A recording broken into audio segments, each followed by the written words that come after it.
Saudara dan saudariku yang terkasih, Salam, selamat berjumpa dengan Renungan Harian Iona, Inspiration of New Apostolic.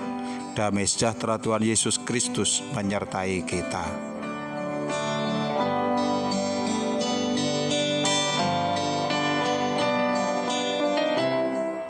Kita membaca firman Tuhan dari 1 Raja-Raja 19 ayat 15 sampai dengan 16. Firman Tuhan kepadanya, "Pergilah, kembalilah ke jalanmu melalui padang gurun ke Damsyik. Dan setelah engkau sampai, engkau harus mengurapi Hazael menjadi raja atas Aram. Juga Yehu, cucu Nimsi, haruslah kau urapi menjadi raja atas Israel.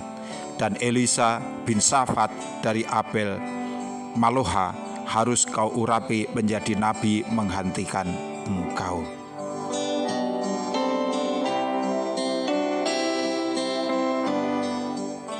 Saudara dan saudariku yang dikasihi Tuhan, penyataan Tuhan di depan mata Elia dalam angin sepoi-sepoi basah telah memulihkan Elia. Ia yang semula kesal dan putus asa, kini telah segar kembali, dan ia mulai bersiap untuk bekerja bagi Allah.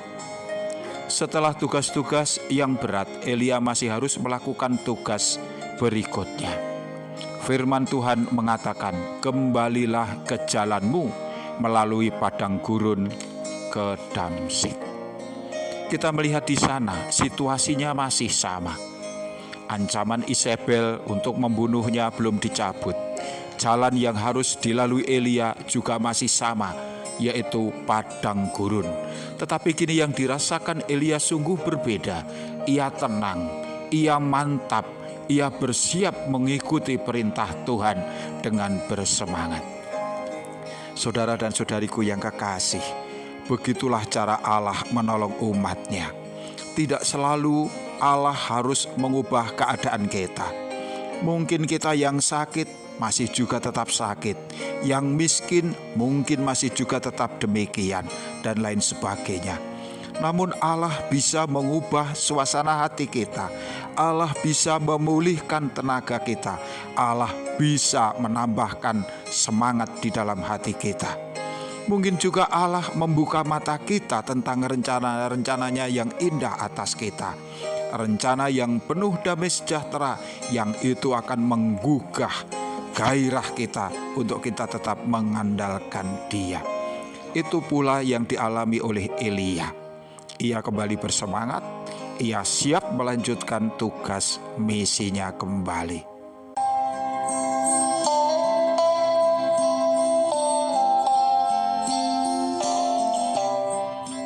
Saudara dan saudari yang terkasih, kini Elia bersuka hati atas rencana Tuhan. Pekerjaan-pekerjaan yang harus ia lakukan kini sungguh berbeda dari sebelumnya. Ia tidak lagi harus berperang, ia tidak harus melarikan diri dan bersembunyi dan lain sebagainya. Ia mendapatkan tugas baru. Tugas yang pertama, menahbiskan Raja Aram dalam diri Hazael.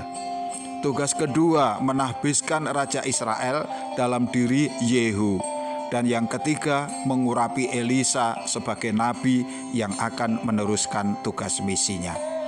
Dan jikalau kita terus membaca kisah ini, di akhir pelayanan Elia nanti, kita akan merasa adanya sesuatu yang sungguh-sungguh manis, di mana abdi Allah ini tidak mengalami mati, melainkan dijemput Tuhan dengan kereta berapi langsung ke surga dalam angin badai. 2 Raja-Raja pasal 2 ayat 11 mengatakan, "Sedang mereka berjalan terus sambil berkata-kata, tiba-tiba datanglah kereta berapi dengan kuda berapi memisahkan keduanya. Lalu naiklah Elia ke surga dalam angin badai."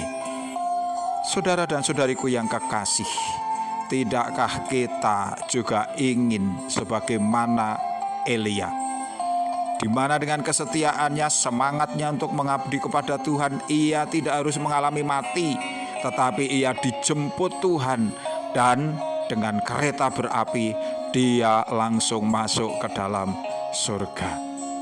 Itu pula yang dijanjikan Tuhan Yesus kepada kita. Jika kita setia kepadanya, Ia sendiri yang nanti akan menjemput kita. Ia akan mengangkat kita. Ia akan membawa kita ke dalam surga. Tuhan akan menutupi segala kekurangan kita, ketidaksempurnaan kita, kelemahan kita, bahkan pelanggaran-pelanggaran kita, dosa-dosa kita. Tuhan siap mengampuninya. Untuk itu saudara dan saudari yang terkasih, setialah dan tetaplah percaya, engkau akan mengalami yang demikian. Situasi apapun jangan menghentikan langkah kita menuju kepada Tuhan. Iman kita yang akan menyelamatkan, iman kita yang akan membawa kita sampai ke surga. Sampai jumpa, Tuhan memberkati. Amin.